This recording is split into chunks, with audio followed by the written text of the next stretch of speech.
BRIMS ಆಸ್ಪತ್ರೆಗೆ ನಾನು ಮತ್ತು ನಮ್ಮ ಪೊಲೀಸು ಅಧಿಕಾರಿಗಳು ವಿಸಿಟ್ ಮಾಡಿದ್ದೀವಿ. ಯಾಕಂತಂದ್ರೆ ನಿನ್ನೆ ರಾತ್ರಿ ಸುಮಾರು 1 ಗಂಟೆಗೆ ಡಾಕ್ಟರ್ ತುಕಾರಾಮ್ ಅಂತಮ್ಮವರು PG first year student, orthopedic student, ಅವ್ರ ಮೇಲೆ ಹಲ್ಲೆ ಆಗಿತ್ತು.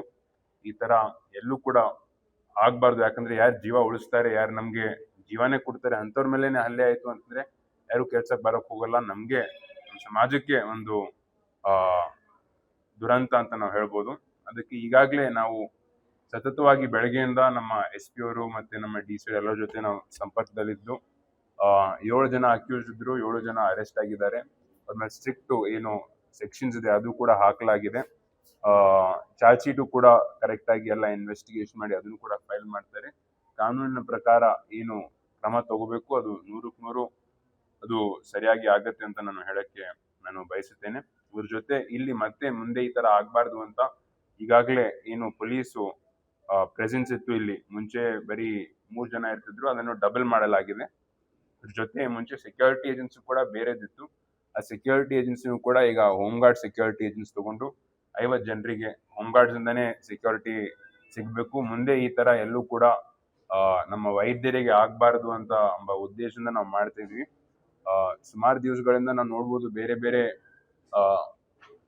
ಭಾಗಗಳಲ್ಲೂ ಕೂಡ ಇನ್ ವೈದ್ಯರ ಮೇಲೆ ಹಲ್ಲೆ ಆಗತ್ತೆ. ಯಾವಾಗ್ಲೂ ಕೂಡ ಅದು ನಾವು ಎಲ್ಲರೂ ಕೂಡ ಖಂಡಿಸ್ತಾರೆ. ಆದ್ರೆ ಒಂದು ಸ್ಪೆಷಲ್ ಲಾ ಬೇಕಾಗಿದೆ, ಒಂದು ವಿಶೇಷ ಕಾನೂನು ಕೂಡ ಬೇಕಾಗಿದೆ. ಯಾಕಂತಂದ್ರೆ ಸುಮಾರು ವರ್ಷಗಳಿಂದ ವೈದ್ಯರು ಸತತವಾಗಿ ಇದೇ ಹೇಳ್ತಾ ಬಂದಿದ್ದಾರೆ ಕಿ ನಾವೇ ಆಸ್ಪತ್ರೆಯಲ್ಲಿ ರಾತ್ರಿ ಹೊತ್ತಾ ಇರ್ತೀವಿ, ಯಾರು ಪೇಷಂಟ್ಸ್ ಇರ್ತಾರೆ ಅವ್ರ ಕುಟುಂಬದವರು ಒಂದೊಂದ್ಸಲ ಹಲ್ಲೆ ಮಾಡಕ್ಕೆ ಯತ್ನಿಸ್ತಾರೆ, ಪ್ರಯತ್ನ ಮಾಡ್ತಾರೆ, ನಮ್ಗೆ ರಕ್ಷಣೆ ಇಲ್ಲ ಅಂತ ಸುಮಾರು ವರ್ಷಗಳಿಂದ ಅವ್ರು ಹೇಳ್ತಾನೆ ಬಂದಿದ್ದಾರೆ.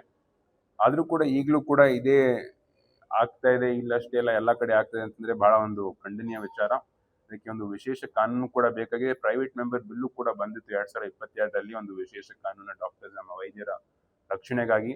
ಅದೇ ಈಗ ಜಿಲ್ಲಾಡಳಿತ ವತಿಯಿಂದ ಸರ್ಕಾರದ ವತಿಯಿಂದ ಈಗಾಗಲೇ ಪೊಲೀಸ್ ಅಧಿಕಾರಿಗಳು ಕೂಡ ಎಲ್ಲರೂ ಕೂಡ ಏನು ರಕ್ಷಣೆ ಕೊಡಬೇಕು ಅದನ್ನು ಕೂಡ ಜಾಸ್ತಿ ಮಾಡಿದ್ದಾರೆ. ಮತ್ತೆ ಮುಂದೆ ಈ ತರ ಆಗ್ಲಾರ್ದಪ್ಲೆ ನಾವು ನೋಡ್ಕೊಳ್ತೀವಿ ಅಂತ ನಾನು ಹೇಳಕ್ಕೆ ಬಯಸ್ತೀನಿ.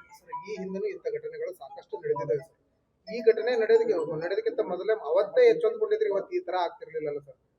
ಇಲ್ಲ, ಸುಮಾರು ಸಲ ಯಾವುದೇ ಘಟನೆ ಆದ್ರೂ ಕೂಡ ಎಚ್ಚೆತ್ತುಕೊಂಡು ಎಲ್ಲ ಜಿಲ್ಲಾಡಳಿತ ಇರ್ಬೋದು, ಪೊಲೀಸ್ ಇರ್ಬೋದು, ಎಲ್ಲರೂ ರಕ್ಷಣೆ ಕೊಡ್ತಾನೆ ಬಂದಿದ್ದಾರೆ.